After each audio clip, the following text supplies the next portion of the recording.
What does a girl do when the whole world decides to forget she exists? That question haunted me for years, and maybe it still lingers in the back of my mind from time to time, especially on nights when silence feels louder than any memory. My name is Claire, but it wasn't always. Not long ago, I was just Clara, the girl who sold sweets on the corner. The one everyone saw, but no one really noticed. I grew up in a small, run-down neighborhood where the houses always leaned a little to one side, like they were carrying the weight of unresolved stories. Cracked sidewalks, curtains faded by the sun, the scent of old wood mixed with stale coffee. That was my childhood. It was a place where voices went quiet too soon, where people learned early on how to survive instead of dream. That's where I grew up with my mom, my entire world. She was a seamstress. Her hands told stories through fabric. She embroidered hope where life had stitched in sorrow. Even tired, with bloodshot eyes and fingers pricked by needles, she would say, "Sweetheart, we may not have much, but we have what matters, character. And that can't be bought or stolen." My mother wasn't one for many words, but each of hers felt like a beam of light in the dark. When she started coughing at night, I tried not to be scared, but the sound was dry, harsh, persistent. One day I saw blood on her handkerchief. She hid it, smiled, and told me it was just a stubborn flu. But I knew. She knew. We just didn't want to give a name to the end. From that moment on, my childhood, or what was left of it, became work. I sold homemade sweets outside shops, made little bead bracelets, handed out flyers in the sun and in the rain. Every coin counted. Every cent turned into medicine or food. I watched my mother slowly fade, and inside me everything ached. The house grew colder, even in the summer. Her sewing machine went silent. The radio, once always on, went quiet. I started sleeping on the floor beside her bed, afraid that one morning I'd wake up and not hear her breathing anymore. And one day, that's exactly what happened. She passed away on a gray morning, with the smell of rain in the air and a distant car horn echoing outside. I was making coffee when I noticed something was off. No coughing, no asking for water, nothing at all. The neighbor called an ambulance, but it was too late. When the paramedics covered her body with a sheet, I wanted to scream. But no sound came out. My body froze, like the cold had taken hold of me from the inside out. On the death certificate, they wrote, "Natural causes." But I knew better. She died from exhaustion, from having to carry too much for too long, all on her own. The funeral was quick, simple, cheap. Only 2 neighbors showed up, and the pharmacist. No flowers, no heartfelt goodbyes. The rain came down suddenly, soaking my plain dress. I didn't move. I just stood there, my feet sinking into the mud, letting the cold water cover my face. Maybe it was the only thing left that still made me feel alive. When I got home, everything felt emptier. The crooked cushions on the couch, her clothes still on the clothesline, her slipper by the bed, her teacup with old tea still sitting on the table. All of it screamed absence. I sat on the bedroom floor and cried like never before. A soundless cry, endless, colorless. That night, I stared at the ceiling and made a promise. One of those promises you make when you've got nothing left to lose. I swore that no matter how hard life would hit me, I wouldn't lose my dignity. That I would keep living with honesty, even if the world turned its back on me. That I'd find my path, even if I had to walk it alone. And alone, I began. I sold my mother's sewing machine, the old fan, a few dishes, even her graduation ring, the one she had cherished so deeply. I cried every time I handed something over, but I had to move forward. It was that or rot away in that house. I grabbed a small rolling suitcase with a broken handle, packed a few dresses, a recipe notebook, and a box of sweets I had made myself. And I left. No map, no plan, just faith. The city welcomed me with haste. Everything was big, noisy, and indifferent. People walked like they were racing time, as if each second was too precious to waste on someone like me. I found a small plaza, sat on a worn wooden bench and stayed there, trying to sell my sweets, trying not to disappear. The breeze was warm, but inside me it was cold. A cold that didn't come from the weather. It came from my soul. No one looked me in the eyes. Some glanced away. Others pretended I wasn't there. I tried to smile, to offer, to say they were handmade with care, but nothing worked. My stomach ached, but worse than hunger was the pain in my chest. A deep, bruising ache, like I'd been punched in the heart and it never healed. I sat there for hours. The sun shifted. The tree's shadow crawled across the ground. The plaza emptied. And that's when I thought about giving up, just walking away with no direction, letting time do whatever it wanted with me. But before I could move, I felt a touch. Soft, small. It was a tiny hand. A child's. I looked to the side, and there she was. A little girl, maybe 5 years old. Her hair tied with colorful ribbons, a flowery dress, big, sparkling eyes. She held out a flower, one of those little wildflowers, almost colorless, growing in the cracks of the sidewalk. And with the sweetest, most certain voice, she said, "This helps with sadness." I froze. How did she know? How could she see something no one else did? I took the flower carefully with both hands, and in that moment, something inside me softened. For a single second, a single fragile second, I wanted to believe her. She smiled and ran off, disappearing behind the bushes. I sat there holding the flower in my lap, my heart trembling and a tear silently falling down my cheek. For the first time in a long while, someone had seen me. And deep down I felt that maybe, just maybe, this wasn't the end. Her name, Sophie, what I didn't know yet, was that her small act of kindness would change everything.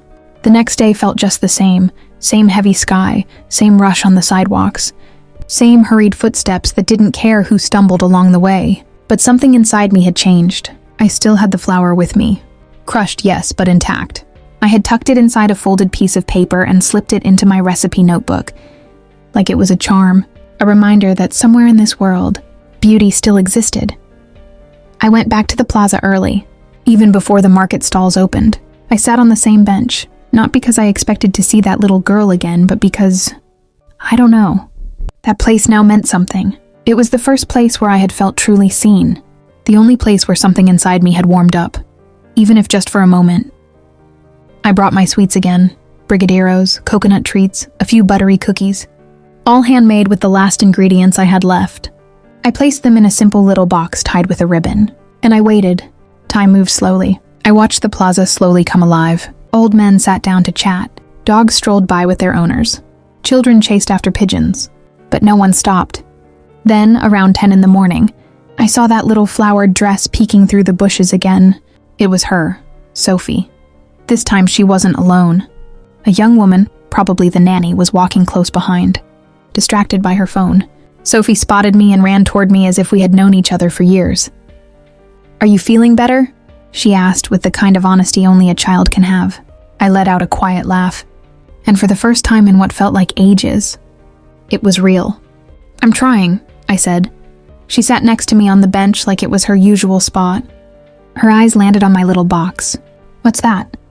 Sweets, want to try one? She picked up a brigadeiro with both hands and took a bite, her eyes lighting up. "It's the best I've ever had," she said, her mouth now covered in chocolate. That moment hit me hard. She was just a child eating candy, but to me it was so much more. It was acceptance. It was affection. It was presence. The nanny came rushing over, alarmed. "Sophie, you can't wander off like that. Your grandma's going to be furious." But Sophie completely ignored her and looked at me with those pure eyes. "Do you want to come to my house?" Before I could even respond, the nanny cut in. "Of course not. Come on, Sophie." But the little one insisted. "She's nice, and she makes the best sweets in the world." The nanny grabbed Sophie by the hand, muttered a quick apology, and they walked away. But Sophie kept looking back at me over her shoulder, waving her tiny fingers. I just sat there, heart racing. Who was that child? Where did she come from? Why had she chosen me? The hours passed and I stayed put.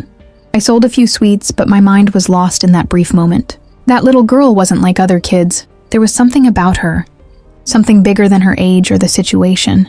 In the days that followed, I kept returning to the plaza, always at the same time, with the same little box of sweets, carrying the same quiet hope disguised as routine. And always, right on time, Sophie would show up. Sometimes she brought drawings for me. Other times she told me the most absurd stories, but they made me laugh. And she always asked for a sweet. It was as if she had adopted that bench, and me. One afternoon, she showed up holding a bigger flower, a beautiful one, that vibrant. She handed it to me with a grin. "This one's for when the other one stops healing." I was speechless. "And what if I want to keep both forever?" I asked, my voice shaking. "Then keep them in your heart," she replied, tapping her little hand on her chest. That's when something inside me began to shift. The pain was still there, yes. So was the loneliness. But now, there was also a flicker of tenderness, of hope. On the 5th day of our secret friendship, someone appeared beside her, someone I never expected. A woman, elegant, her white hair pinned neatly in place. Fine framed glasses, a simple but spotless outfit. She walked with a cane, but it didn't make her any less commanding. She had presence, the kind that makes time pause, just by the way she looks at you. She approached slowly, watching from a distance as Sophie played with me. She sat on a nearby bench, crossed her legs, and simply watched. She didn't speak, didn't interrupt, but there was something in her eyes, something observant, curious, almost protective. Sophie noticed her and ran over. "Grandma, that's the candy lady!" The woman gave a soft smile and looked at me. "Is that so?" she asked, her voice low but firm. Yes, she was sad. But now she's better. I stood up a bit awkwardly and walked closer. "Nice to meet you. I'm Claire." The woman extended her hand with quiet confidence. "Helen." That was it. No last name, no title. And yet, her name sounded important. She studied me for a few seconds. And in those few seconds, I felt like she saw things I didn't even see in myself anymore. "Hey, did you make these?" she asked, pointing at the little box. I nodded. She picked one up, took a small bite, and smiled. "It tastes real." That's rare these days. I blushed. My mother taught me. She didn't ask anything else. She simply stood, took Sophie's hand, and before leaving said, "Be here tomorrow at 9. Sophie wants to show you the house." I froze. "The house?" "Is our house. And don't be late." And then she walked away, with the same elegance she came with. I stayed there, flower in hand, heart pounding so hard it hurt. Who were they? Why were they giving me this kind of attention? Why me? The next morning I woke up before sunrise. I put on my best clothes, still simple, combed my hair with care, and sprayed some of the old perfume my mother used to wear. I walked to the plaza like I was headed toward something big, something I couldn't name yet. At exactly 9 o'clock, a black car pulled up in front of the plaza. The driver stepped out and said, "Miss Claire, Mrs. Helen is expecting you." And that was the moment my life became another story. I just didn't know it yet. I can't quite explain what I felt when I stepped into that car. Maybe it was fear, maybe curiosity, but I think what hurt the most was hope. That stubborn thing that insists on coming back, even after you've learned how to live without it. The car was silent, smooth, unlike anything I had ever known. The streets rolled by slowly outside the window, as if the world were showing me a side of the city that had never belonged to me before. When we pulled up in front of the house, I held my breath. It was a mansion, not the flashy kind, with golden columns or sculptures in the yard. It was elegant, with wide windows, a flawless garden, and a quietness that demanded respect. A wrought iron gate opened slowly, as if it were inspecting who was coming in. The driver stepped out and opened the door for me. I lowered my gaze, smoothed out my dress, and tried to breathe deeply. My hands were shaking. Helen was waiting at the door, standing tall as ever, in the same refined clothes, with the same gaze that seemed to see through everything. But beside her stood Sophie. And it was Sophie who ran to me, wrapping her arms around my legs as if I'd belonged to that house for years. "You came. I told you I would, didn't I?" Helen watched me closely. She offered the slightest nod and stepped aside to let me in. The air inside the house felt different. The scent of fresh flowers, polished wooden floors, real furniture, not the cheap imitations I was used to. There were paintings on the walls, a curved staircase, a fireplace that burned even though the sun was shining outside. But what struck me most was the silence. A full silence. Not the kind that comes from abandonment, but the kind that holds presence and history. Sophie grabbed my hand. "Come, I want to show you my room." Before Helen could say anything, she smiled slightly and nodded. We ran up the stairs. Sophie's room was a world of its own. Soft colors, neatly arranged toys, a big bed with cloud-shaped pillows. But even with all that, she seemed more excited to show me a hand-drawn picture than any of her imported toys. In the drawing, there were 2 girls holding hands, one tall with her hair tied back, one small wearing a flowery dress, and a flower between them. "That's you and me," she said proudly. I tucked the drawing into my bag, promised I would never throw it away. And to this day, I haven't. We went back downstairs for afternoon tea. A perfectly set table was waiting for us in the backyard garden. Helen was already seated, pouring herself a cup of chamomile tea. "I hope you like lemon cakes. Sophie says they're her favorite." "Actually, my favorites are your sweets," Sophie interrupted. Helen smiled, just barely. Then she looked at me. "Claire, may I ask you something?" I nodded, not sure I was ready. "Why did you agree to come here?" I thought about it, took my time, and answered honestly, because it was the first time in a long while that someone invited me somewhere, without wanting anything in return. She stayed silent for a few moments, then said, "Sometimes the world doesn't ignore us because we're small, but because it's too busy admiring what's loud." That sentence stayed with me. It felt like she had read something buried deep inside me. Sophie was playing on the grass nearby. Helen kept her eyes on me, and I didn't know if I was being tested, studied, or welcomed. "Do you have a place to stay?" she asked straightforwardly. I lowered my eyes. "Not exactly. I'm staying at a temporary shelter, but only until the end of the month." She nodded like she already knew. "And your family?" "My mom passed away recently. It was just the two of us. More silence, but not the awkward kind. It was a silence full of respect." "Clara was your original name, wasn't it?" I blinked in surprise. How did she know? "Yes, but I go by Claire now. I don't know. I guess I wanted to mark the start of something new, something different."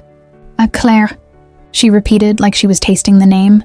"It's a good name, strong and gentle." She placed her teacup gently on the saucer and folded her hands. "Did you know my given name was Laura Montero?" My eyes widened. Montero, as in Montero de Verón. The fashion label splashed across every store window. "Wait, you're the Montero from Montero?" She laughed, for the first time. I was. "Now I'm just Helen Morgan. Montero was my maiden name.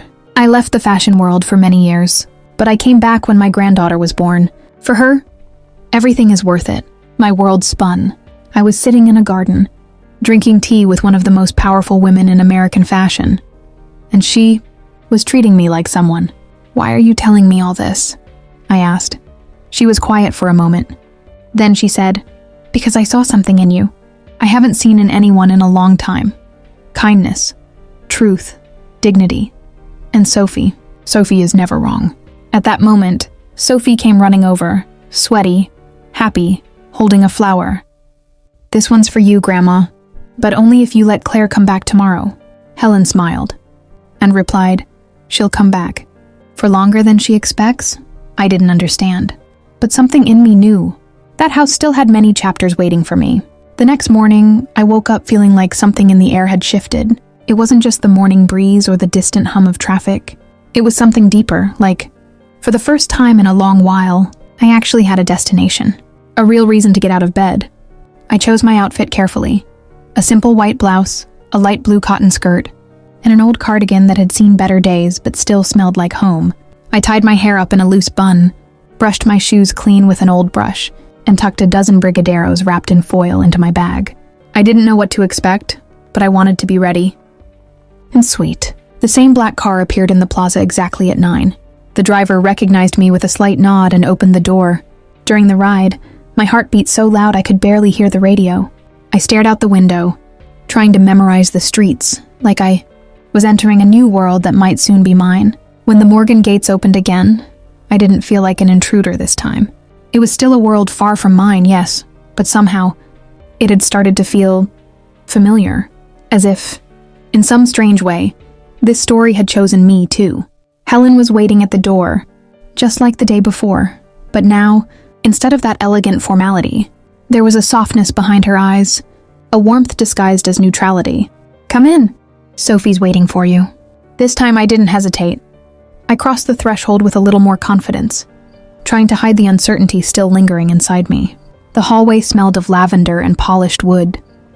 White walls with golden accents gave the place a timeless elegance. An oval mirror hung above, a rustic dresser topped with fresh flowers in a hand-painted ceramic vase. Everything in that house had a soul. From somewhere inside, I could hear the soft, wandering notes of a piano. I was guided to a large room with light-filled walls and books everywhere. A grand piano stood in one sunlit corner. Stained glass in shades of blue cast gentle light across the wooden floor. I walked slowly, afraid to break the spell of that place. Sophie was sitting on the floor, working on a colorful puzzle. When she saw me, her smile stretched so wide it nearly broke me. Claire, come help me! She ran to me and hugged my legs without hesitation. Her hug was healing. It wasn't just a child being affectionate. It was one soul recognizing another that needed shelter. Helen watched in silence. Then with her steady, graceful voice, she said, "I want you to feel at home here. Yes, this house is large, but it has many empty spaces. Sophie fills many of them. And now you could too." I didn't know what to say. "I'm not sure I understand." Helen stepped closer, settling into a chair by the fireplace. "Today isn't just another visit, Claire. I want to talk to you about something more." I sat beside Sophie, who handed me a puzzle piece like a gift. That gesture said it all. "Have you ever worked with children?" Helen asked. "Officially? Never, but I took care of my mother. And in many ways, caring for her taught me how to care for someone who needs you." She nodded slowly, seeming to like what she heard. "My offer is simple. I want to hire you to care for my granddaughter, here in this house, with a salary, housing, benefits." My throat tightened. "To care for Sophie?" "Yes, but not just as a nanny. I want someone who teaches, who listens, who plays with her, truly. Someone who takes time to look her in the eye and doesn't treat childhood as a duty, but as a chance." I didn't know how to answer. "Why me?" I whispered. Helen stood, walked slowly toward me, and said, "Because you have the right kind of gaze. Because Sophie chose you. And because there's something in you that this world needs to see, even if it doesn't realize it yet." Sophie jumped beside me, excited, as if she already knew my answer. "Are you going to live with us, Claire?" Are you? I took a deep breath, looked around, at the child, at the woman, at the house that seemed to want me there. And I said, yes. It was the first time in years that my answer came without fear. Helen extended her hand. "Welcome. Tonight we'll have dinner together and talk through the details." The rest of the day passed like a dream. Sophie gave me a tour of the entire house. Her great-grandmother's old sewing studio, the herb garden, the music corner, the orchid greenhouse that no one was allowed to touch, but she let me touch. More than that, she taught me the name of each flower. "This one's Grandma's favorite." She talks to the plants when no one's looking. On the porch, she showed me a chair no one else used. "If you sit here in the late afternoon, you can watch the sky change colors." I sat there for a few minutes and closed my eyes. For the first time, I felt peace. There was a vacant room upstairs with a window that looked out over the garden. The view opened onto an old mulberry tree, and there was a built-in bookshelf filled with poetry and sewing books. On the nightstand, a ceramic lamp with a soft blue base. Helen told me it would be mine if I decided to stay. I couldn't even speak. I just nodded, heart overflowing with gratitude. Before I left that day, Sophie handed me a handmade envelope, folded paper and glue from her school kit. Inside there was a drawing, me, her, and a giant flower between us. "You're already part of my family," she said. That evening, dinner was simple but meaningful. Vegetable soup, homemade bread and chamomile tea. We ate in silence for a while, but it was a good silence, the kind that comes when you finally found shelter. After dessert, Helen looked at me calmly. "Claire," she said, pausing between each word, "do you know how to sew?" "I know the basics. My mom taught me." She smiled. "Good, because my next proposal may go beyond just taking care of Sophie." Before I could ask what she meant, she left the room and returned. A few minutes later, with an old wooden box in her hands, she set it on the table and opened it slowly. Inside a dress, deep blue with structured fabric and soft lines, a simple, elegant cut. It smelled of history. It was from my first collection decades ago. It's never been worn by anyone. I always knew it was waiting for someone. She slid the box toward me. "I'd like you to try it on. We'll talk after." I sat there, heart in my throat, hands trembling. The dress looked like it had been made for me. But why? What did she see in me? That night, lying in a soft bed, under perfumed sheets and the glow of a gentle bedside lamp, I cried. But it was a different kind of cry. Not from sorrow, from relief, from belonging, from a new beginning. Because for the first time in a very long time, I wasn't just surviving. I was beginning to live, and something told me that dress still had a lot to say. In the days that followed, I kept trying to convince myself that I was still just a guest, a temporary visitor in a fairy tale that could end at any moment. But Sophie pulled me in so effortlessly, and Helen looked at me with such quiet trust, that I started to forget the walls I had built around myself. Life in that house moved like a silent dance. Every morning we had breakfast together on the porch. Sophie, Helen, and me. The smell of fresh bread, the distant chirping of birds in the garden, and that golden morning light made it feel like a scene from an old novel. Sophie taught me how to water the plants with a little pink watering can. She said the orchids only bloomed if you spoke kind words to them. And I, who had spent so long in silence, found myself whispering softly to leaves and stems, as if I truly believed they could hear me. In the afternoons, we read together. She'd lay her head on my lap while I read stories about brave girls, hidden kingdoms and dragons who cried from longing. Sometimes she'd fall asleep right there, her hair spread across my lap, breathing gently. And in those moments, I wondered how a child could heal so much in me without even realizing it. During my first week there, I noticed a few small cameras on the walls. Nothing intrusive. Just the usual kind of security you'd expect in a house like this. But still, I started to wonder who watched those images. Who was seeing the conversations, the smiles, the silences. It was on a quiet Saturday morning that I saw the first shadow. Sophie and I were outside, building a pillow castle on the lawn. Helen was in a meeting and the house felt calm. But suddenly I felt something. A presence. A subtle movement in the upstairs window. A figure watching me. I pretended not to notice. Kept playing with Sophie. But my eyes kept drifting back to that window. At first I thought I was imagining it. But the next day it happened again. And the next, and once more after that. That evening over dinner, Helen made a casual comment. Benjamin will be joining us tonight. He'll be staying for a few days. I didn't know who Benjamin was. I had never heard that name spoken with such formality. Who's Benjamin? I asked, trying not to sound too curious. Helen took a slow sip of tea before answering. My son. Sophie's father. CEO of Montero and Morgan. Ah, that explained it. The man behind the windows. Sophie, distracted by her dessert, mumbled, He works a lot. But I like it when he comes. Sometimes he kisses me when I'm sleeping. That sentence stayed with me. The next morning, Benjamin appeared at breakfast. Tall, sharp, composed. He wore a crisp white shirt with not a single wrinkle, and his shoes shone like mirrors. There was something distant about him, a formality that had settled even into his smallest gestures. He looked at me briefly and nodded. So you're Claire. I am. It's nice to meet you. My mother has told me about you. I nodded, unsure how to respond. Sophie broke the ice. She makes the best sweets in the world. Benjamin gave a faint smile. Is that so? I hope to try one someday. But he didn't. Over the next few days, he was everywhere and nowhere. Always on the phone, always in meetings, always walking through the house with a laptop in one, hand in his phone pressed to his ear. But I could feel it. His eyes were on me, even when he pretended they weren't. At night, the sound of piano music filled the house. It wasn't Sophie. It wasn't Helen.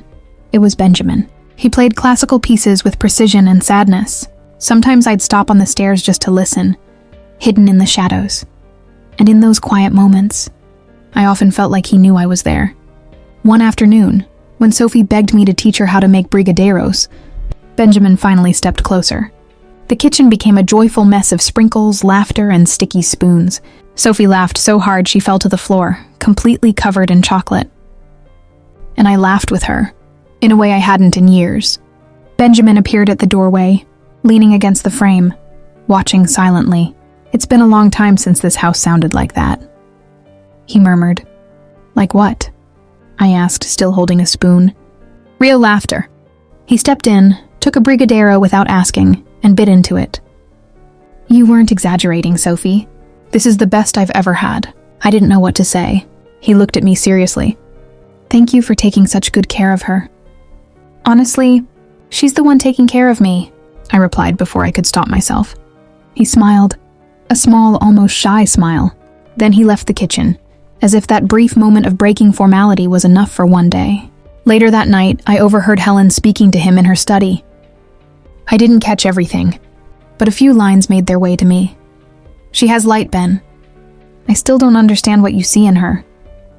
And that's exactly what worries me about you. You've never learned to see what truly matters. And what if this is a mistake?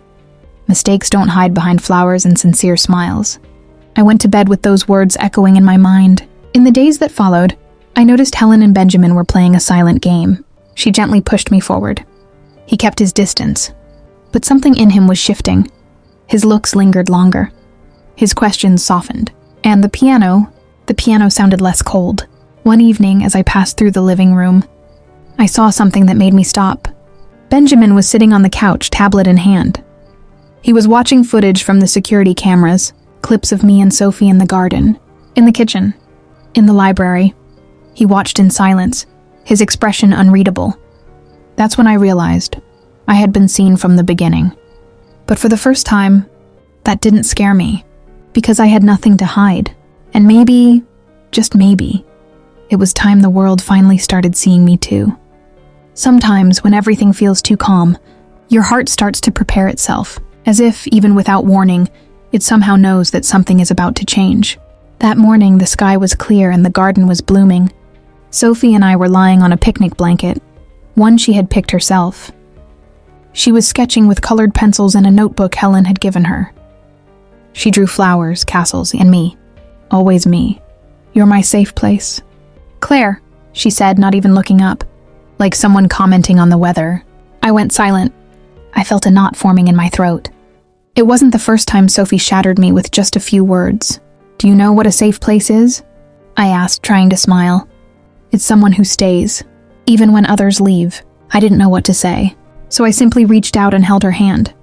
Just a few minutes later, we heard the crunch of tires on gravel. A fancy car, deep engine? Sophie lifted her head like she recognized it immediately. That's Erica's car. I had never heard that name before. Who's Erica? Daddy's girlfriend. But she doesn't really like me. Before I could ask more, I heard the sharp sound of heels on the stone path. A tall, thin woman, beautiful in a way that felt almost cruel, stepped into the garden. She wore dark sunglasses, high heels, and a designer bag hooked over her arm. Her hair was perfectly done, and her lipstick far too red for this time of day. She looked me up and down with an expression caught between surprise and disdain. "And who are you?" she asked, as if I had wandered into her estate uninvited. "I'm Claire. I'm taking care of Sophie." She slowly removed her sunglasses, revealing eyes as cold as glass. "Ah, so you're the new charity case Helen found somewhere." I didn't respond. Sophie shrank behind me. Her hand gripped mine tighter than usual. I could feel the fear pulsing through her fingers. Erica looked at the girl with fake sweetness. "Hello, darling. Aren't you going to give me a hug?" Sophie tightened her hold and shook her head. "I don't want to." "Sophie," she forced a smile. "That's not how you treat your future stepmother." I froze. "Stepmother?" Erica leaned closer to me, whispering with a chilling smile. "You're here out of kindness. Don't forget that." I held my ground, not out of pride, but for Sophie. I couldn't break in front of her. So I just breathed deep and stayed silent. But inside, everything trembled. Before I could say anything back, Helen's voice rang out from the side corridor. "Erica?" She appeared with that unmistakable presence, dressed in a light linen suit, her hair pulled back into a low bun, and her gaze even sharper than Erica's. "I was just coming to greet you, but it seems you decided to get ahead of me." Erica smiled awkwardly. "I was curious to meet the house guest." Helen walked toward us calmly. She placed a hand on Sophie's shoulder and looked at me with quiet authority. "Claire is more than a guest. She's an essential part of this home now. Of course. I'm sure she's very useful," Erica replied with a sarcastic tone. Helen raised one eyebrow. "More than I can say for some frequent visitors." The tension between them was thick. Sophie clung to me, holding onto my dress tightly. That's when Erica, perhaps unaware of the weight of her words, snapped, "Benjamin won't like this. You know how high his standards are, and clearly, she doesn't fit them." Helen took a deep breath. Her eyes burned, but her voice turned to ice. "Maybe that's exactly the problem, his standards. And yours." Erica tried to respond, but Helen cut her off. Gracefully, "If you wish to continue visiting, you'll be received politely. But here, Erica, respect comes before vanity, and Claire deserves respect." I could barely breathe. It was the first time in years that someone had defended me, out loud, without hesitation, without apologizing afterward. It felt like, for once, the world was actually standing up for me. Erica turned without another word. Her heels hit the stone path hard. Before stepping back into the house, she shot one last look in my direction. But it wasn't disdain anymore. It was discomfort. I had disturbed something, not by doing anything wrong, but simply by existing in a space she thought was hers. Sophie wrapped her arms around me from behind, pressing her cheek against my shoulder. She always yells at me, but when you're around, I'm not scared. I hugged her tight, as if I were protecting my own heart. After Erica disappeared into the house, Helen asked me to come inside. We walked to the living room where the air felt heavier. The light filtered in through warm curtains, and the ticking of an old clock filled the silence. Helen handed me a glass of water and sat down across from me. "She's everything I no longer wish to see in this world," she said bluntly. "She seems so distant from Sophie." "She is." Sophie feels it. "She has a rare sensitivity, and you've given her something no one else ever has, presence." My eyes stung, but I held the tears back. "I'm sorry if I caused any trouble." "Claire," she interrupted firmly, "you didn't cause anything. You revealed what was already there." We sat in silence for a moment. Outside, the garden remained unchanged. The flowers had no idea what had just happened. But inside the house, everything had shifted. That evening, Benjamin didn't join us for dinner. Helen was thoughtful, and Sophie, clinging to my arm, fell asleep on the couch before finishing her dessert. As I carried her through the long, quiet hallways, the house felt different. The walls seemed more solemn than usual. It was as if the space itself had absorbed the weight of the day. I tucked Sophie into bed, removed her little shoes, and pulled up the blanket. She murmured something sleepily. "Stay a little longer."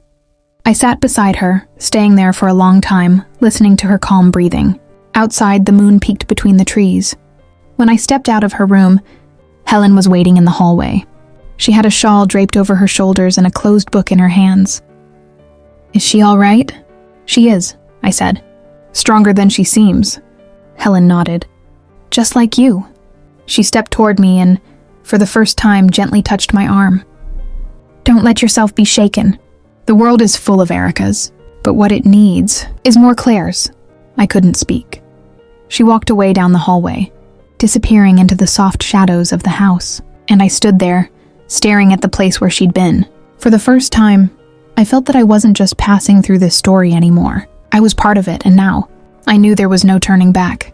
The next morning, the sun seemed to rise more slowly, or maybe it was me. Maybe I was seeing things with a different kind of gaze. One less afraid, less temporary. The tension from the day before still hung in the air, but Sophie woke up lighthearted, as if what had happened with Erica had been just another shadow swept away. By the light of day, she asked me to brush her hair and chose 2 colorful clips for me as well. She wanted us to match, as she put it. I let her. She looked at me in the mirror with a pride so pure it made my throat tighten. After breakfast, Helen asked me to walk with her to the atelier at the back of the property. I had never been inside. The building was made of light wood, with tall windows and a skylight in the ceiling. Inside, the air smelled of new fabric and lavender.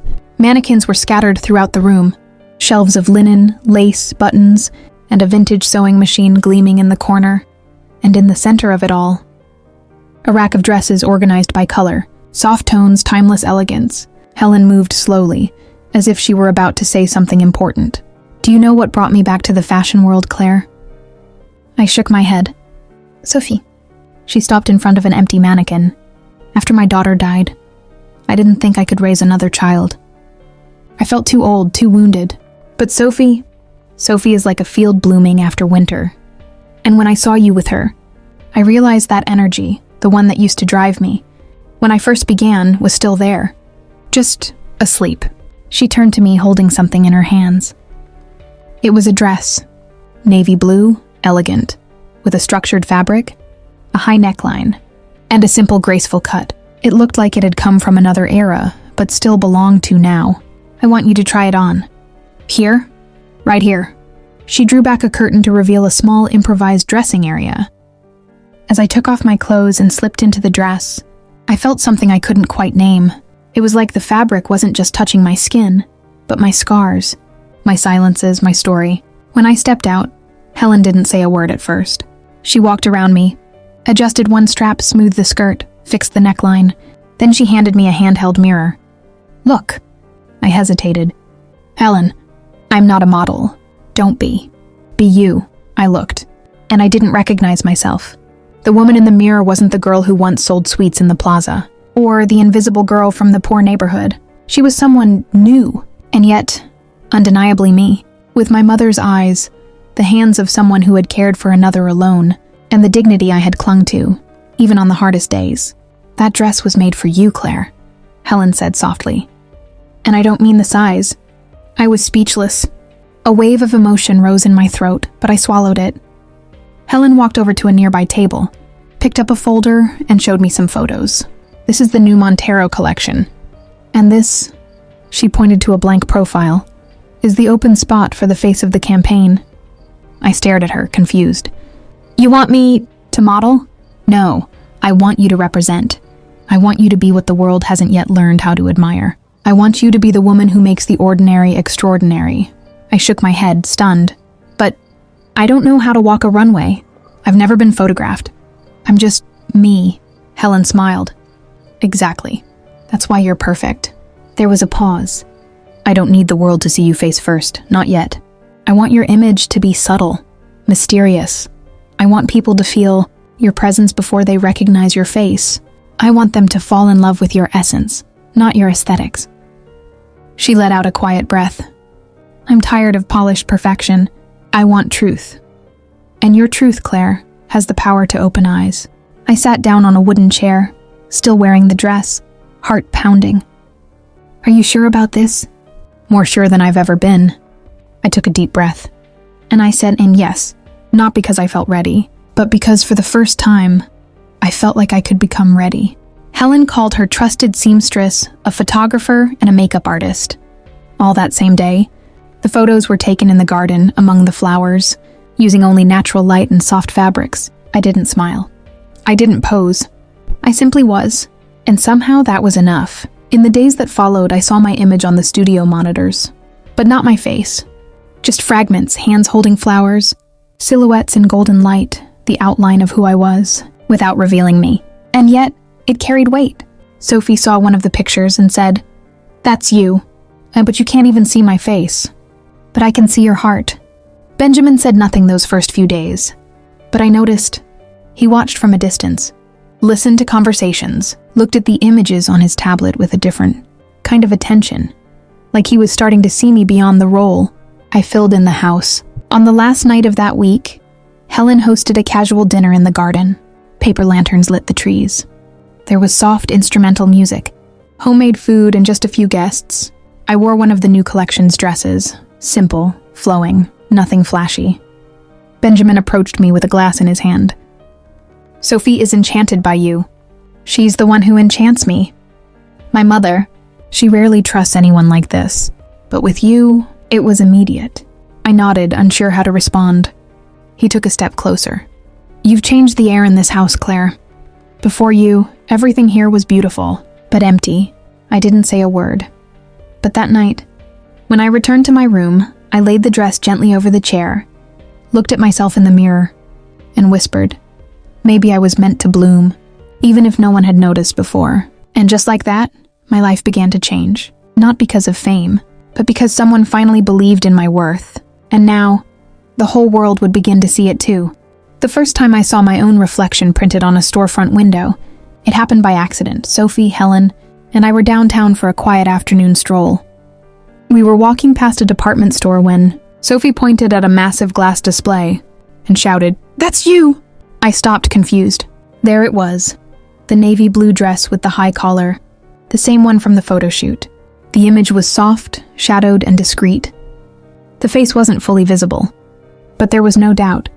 Those were my hands, my neck, my posture. "You're famous, Claire," Sophie said, beaming with pride. I looked at Helen, who only smiled, as if she had known this moment would come. "Not yet," she said, "but it's starting." I felt strangely split in two. A part of me wanted to disappear. Another part wanted to see how far this could go. In the days that followed, I was invited to visit the studio. Behind the scenes, I saw the impact those images were making. People from the creative team talked about the buzz online.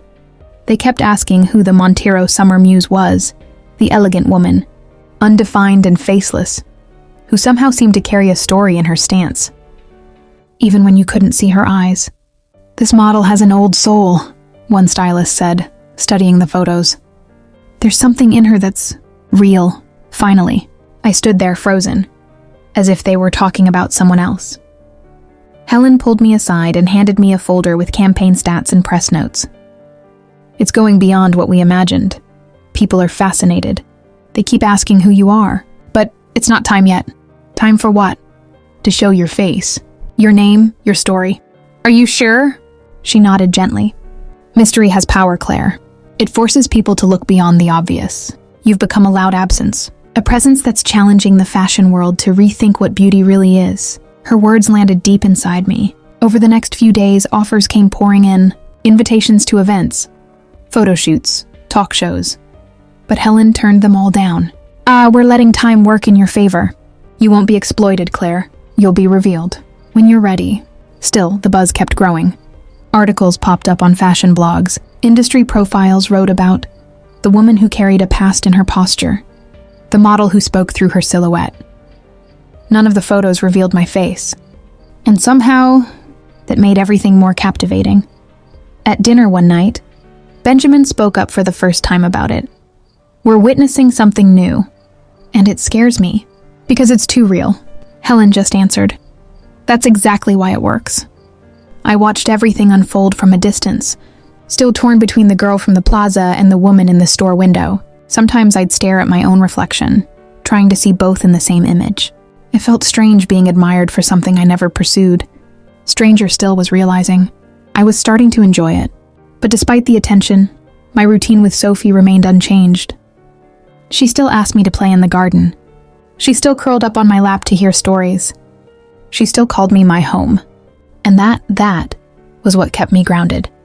That's what kept me whole. One afternoon, as we walked hand in hand down a quiet street, a woman approached and said, "Excuse me, but aren't you the model from the Montero ad?" I froze. I didn't know what to say. But before I could answer, Sophie stepped in confidently. "She's my best friend, and she makes the best sweets in the world." The woman smiled and walked away. I let out a slow breath, and in that moment I understood everything. Being recognized wasn't the problem. Forgetting who I was before all of this, that would be. Later that day, Helen called me into her office. It was a spacious room, filled with art books and old, black and white photos on the walls. She offered me a seat and, without preamble, said, "It's time to think about the next step." "What do you mean?" "You're going to walk in the new collection's runway show." I felt a chill. "Walk, Helen, I have no experience, no training. I'm not made for that." "You're being made right now. What if I mess up?" "You will, and you'll still be unforgettable." I shook my head, overwhelmed. "Why are you doing all of this for me?" She stood and pointed to a framed photograph on the wall. It was of a young woman with deep eyes and a quiet sadness in her face. She wore a simple dress and sat sewing on a wooden bench. That was my mother. Before everything, before the fame, before the fortune. She taught me to recognize greatness in silence. And when I see you, I see her. Tears filled my eyes. "You're not here by accident, Claire. You're the answer to something the world has been asking for a long time. Someone who represents not just a look, but a truth." That night I stayed awake for hours, lying there staring at the ceiling, trying to grasp how everything had changed so quickly, so deeply. I picked up one of the sketches from the new collection and began to draw over it. I drew the dress on myself, barefoot, with loose hair and a peaceful expression. Sophie wandered into my room in the middle of the night, carrying a blanket. "Are you okay?" "I'm fine. Just thinking." She lay down beside me, resting her head on my shoulder. "You're the most beautiful woman I've ever seen. Even without makeup," I smiled. "And you're the wisest girl I know." She closed her eyes and whispered, "I love you, Claire." And in that moment, nothing, no storefront, no runway, no article, mattered more than that. Being seen by the world was new, but being loved, truly loved, was what was changing me the most. The weeks that followed passed like a breeze. a breeze scented with flowers and flavored with something new. The Morgan household, once quiet and meticulously organized, now pulsed with a kind of life no one could quite name. Helen's atelier had never been so alive. Seamstresses, photographers, stylists, and producers came and went with hurried steps and a gleam in their eyes. The campaign photos were everywhere, not just in the elegant shop windows around town, but in international magazines, fashion blogs, and the feeds of influencers who had once dismissed anything too ordinary. But now it was different. The feminine figure, graceful and understated, with no visible face and wearing flowing dresses that looked like they were dancing, sparked curiosity, fascination, and more than anything, identification. Women wrote messages saying that, for the first time, they saw themselves in a fashion image. They said that the mysterious woman, that woman, who was me, carried something they all recognized. And I still didn't know how to deal with it. Helen orchestrated everything with precision. She turned down interviews, ignored TV invitations, kept my name in absolute secrecy. To the world, I was only Montero's summer muse, a concept, an energy. A woman without a past, therefore somehow universal. It's still not time for the world to know you, she said. Your strength lies in what's unseen. And when used right, the unseen can move multitudes, Benjamin for his part observed. He was always observing. He never asked questions, but he was present. In meetings with Helen, in studio sessions, approving layouts. Sometimes he'd pass by the library where I read with Sophie and quietly leave a magazine on the table, the one where I appeared. As if to say, I see you. What existed between us was silent, but thick. There were no declarations, no obvious gestures, but his glances lingered just a little longer than they should. He'd leave coffee on my desk with small notes like thought of you, or you might like this flavor. At night, the sound of the piano drifted through the house, softer, more intimate, as if he were playing for me, even if he didn't know I was listening. But I was always listening. Sometimes I stood halfway up the stairs, hidden in the shadows, eyes closed, letting the music carry me, because in that sound, there was something that mirrored how I felt, even if I couldn't explain it. Sophie noticed. She always noticed. You like my dad, don't you? I do, but it's a different kind of like when I like sleeping next to you. I smiled, unsure what to say. But she was right. It wasn't just affection. Benjamin was complex. He carried silence like a weight on his back. He was a man used to leading, but not to connecting. Someone who knew how to make decisions, but was still learning how to say I'm sorry. And still, there was something tender in him that moved me. Maybe it was the way he looked at Sophie when she slept, or how he listened to Helen, even when he disagreed. One night after dinner, Helen gathered us in the living room. The three of us together like that was rare. Sophie had already gone to bed, and the house was wrapped in a quiet that felt comforting. It's time to think about what comes next, she said. Benjamin looked at her, intrigued. You mean, revealing Claire's identity? Helen nodded. The world wants to know who she is, and I think it's time we give a name to the figure who's enchanted so many. My stomach turned. I'm scared, I admitted. Of what? Benjamin asked. Of not living up to what they've made of me. Of disappointing. Of being just me. He stood and walked over to me. Claire, you're not just you. You're everything you awaken in people. And that doesn't disappear once they learn your name. I stayed silent. Helen handed me an envelope. It's the official invitation to open the runway show for the new collection. Just you, center stage. No shadows, no veil. My face will be shown? Yes. I held the envelope, my hands trembling. Helen added, You don't have to decide now. But know this, whatever you choose, you won't be alone. That night I couldn't sleep. I stared out my window for hours, watching the leaves move in the wind. I took out the navy blue dress, the one that started it all, and slipped it back on. I stood in front of the mirror, trying to recognize who I had become. It was me, but it was more than me. In the early morning hours, I walked down the stairs without a sound. The piano was playing. Benjamin was there, like always. When he saw me, he stopped. But he didn't get up. Do you want me to stop? He asked. No, please. Keep going. He continued playing. The melody was soft, deliberate, like a whisper. I walked closer, sat beside him on the piano bench. We sat there side by side, not speaking. Are you afraid? I asked after a while. Every day, he answered without hesitation. Even being who you are, especially because of it. We looked at each other. There was nothing in his eyes that looked like desire. It was something deeper. You've taught me something, Claire. What's that? That there's strength in being seen. And even more in allowing yourself to be seen. I sat still, heart pounding. The next morning, I put on the simplest dress I had. I walked out to the porch where Helen was having her coffee. "I'll open the show," I said. She smiled, unsurprised. "I knew you would." Sophie came skipping outside in her princess dress, holding a bouquet of garden flowers. "This is for when you feel nervous." "What for?" "To remind you who you are." I took the flowers, smelled them, smiled. In that moment, I understood something. The runway wasn't the end of my journey. It was just the next step, and I was ready, even if my hands were shaking, even if I was still just me. It was just another afternoon, or at least it seemed to be. The sky was clear, and the light streamed softly through the large library windows. Sophie and I were sitting on the soft rug, surrounded by cushions and children's books scattered across the floor. She was drawing with crayons, and I, distracted, was reading a story aloud. This is how the days went now. Slow, tender, filled with good silence. "Claire?"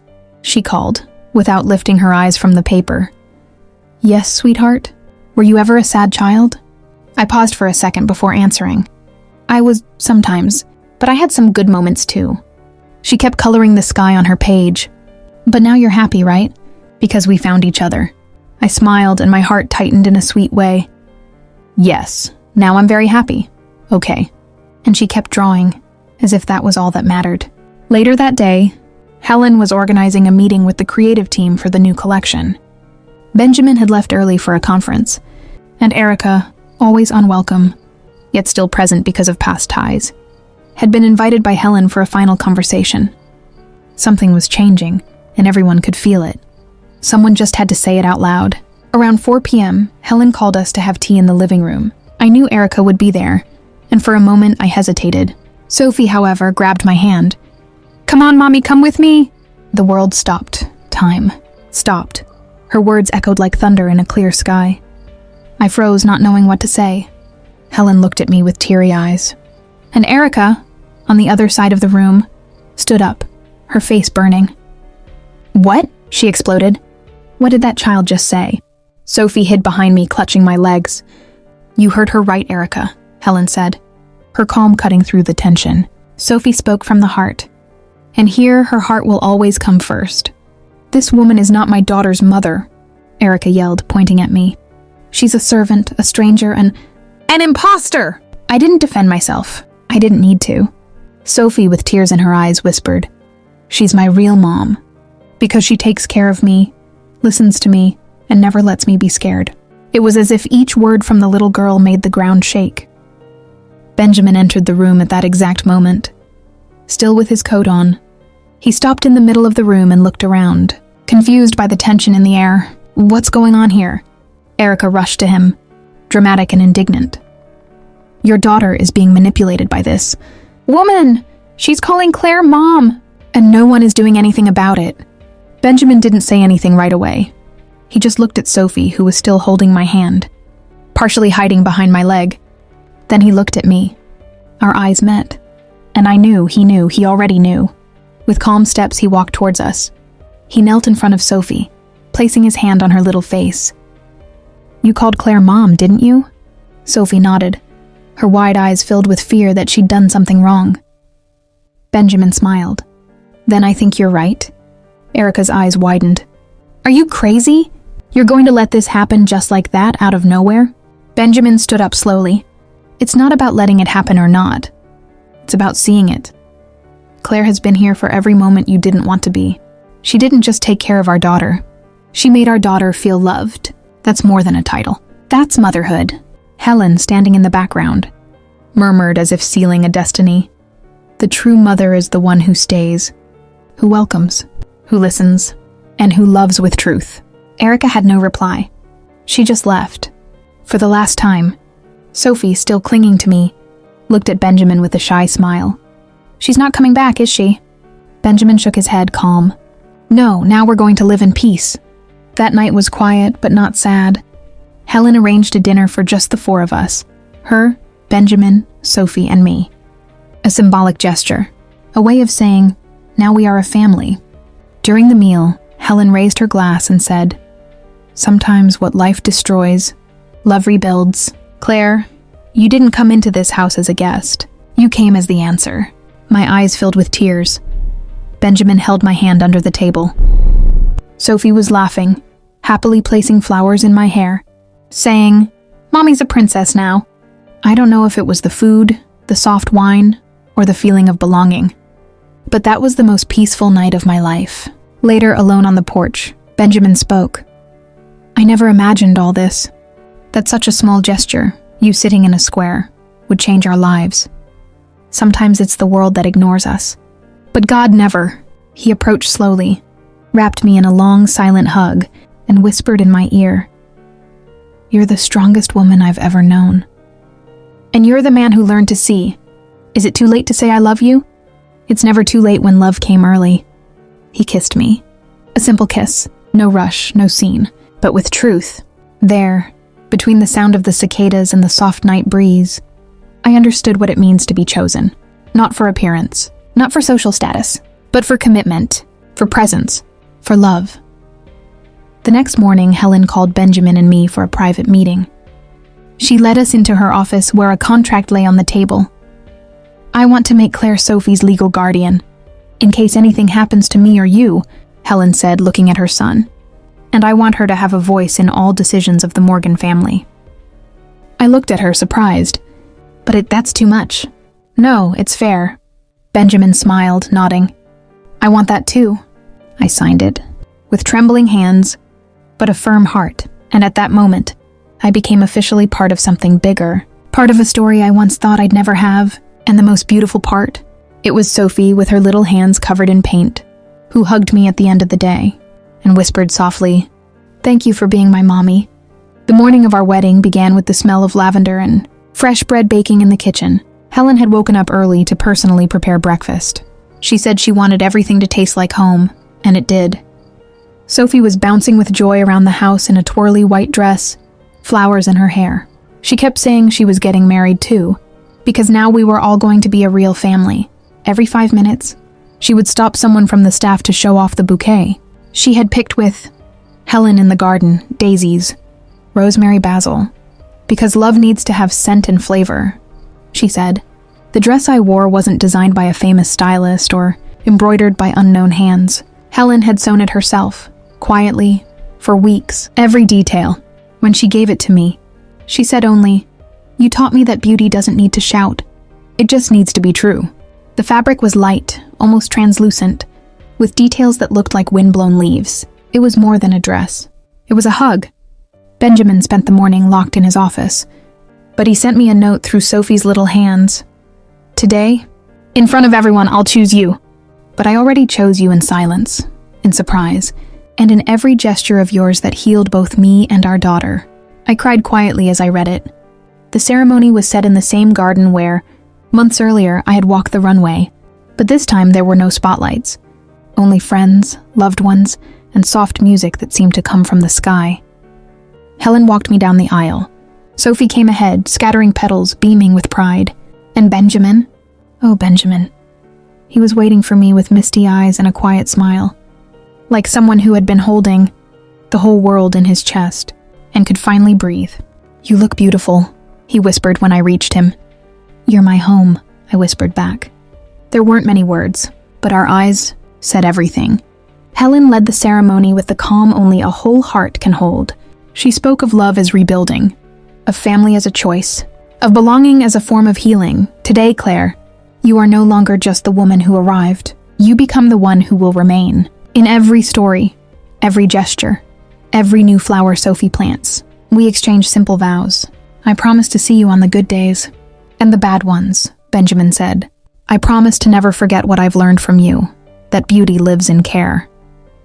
I promise to love you with no frames, I replied, and to remember every day that the strongest love is the one that never needs to shout. We kissed under a clear sky, while Sophie clapped her hands and Helen quietly wiped away a tear. That night, we danced on the terrace with string lights hanging from the trees. Sophie fell asleep in Benjamin's arms before midnight, worn out from so much joy. And the two of us, just looked at each other. There was no more rush, no more fear, just love. Months later, I found out I was pregnant. It was one afternoon when the smell of burnt bread made me run out of the kitchen, nauseous, laughing, crying while Sophie looked worried, thinking I had swallowed an invisible bug. Benjamin hugged me tight when I told him, and instantly he started calling the baby Brandon, a name chosen by Sophie, who said it matched us. The pregnancy was light, as if my body already knew it was finally safe. Helen came with me to my checkups. Sophie drew every day what the baby would look like. And Benjamin. Oh, Benjamin. He painted the baby's room by himself, picked soft colors, planted new flowers around the window. Brandon was born on a rainy morning, but the sky cleared just minutes after his first cry. It felt like even the weather paused to welcome him. There was something peaceful in his eyes, like he already knew he had come into a home. Motherhood this time didn't come with fear. It came with certainty, and it was that certainty that gave me the courage to take the next step. One morning, I sat down with Helen and Benjamin at the kitchen table. I want to give back some of what I've received.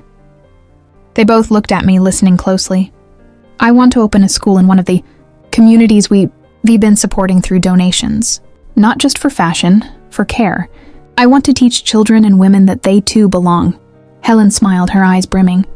That's the kind of legacy that matters. And so the Project Winter Bloom was born, a school, but also a space for rebuilding. There, we taught embroidery, sewing, reading, storytelling, cooking, gardening. But more than anything, we taught that dignity is the first outfit a person should ever wear. On the day of the opening, Sophie cut the ribbon with a giant pair of scissors. Brandon, in my arms, clapped his little hands, not understanding a thing. Benjamin held my hand. Helen, linked arm in arm with other women who were now mentors in the project, whispered, "You bloomed, Claire. And now, you're helping the world bloom too." I didn't become someone important because my face was on billboards. I became someone important for something much bigger.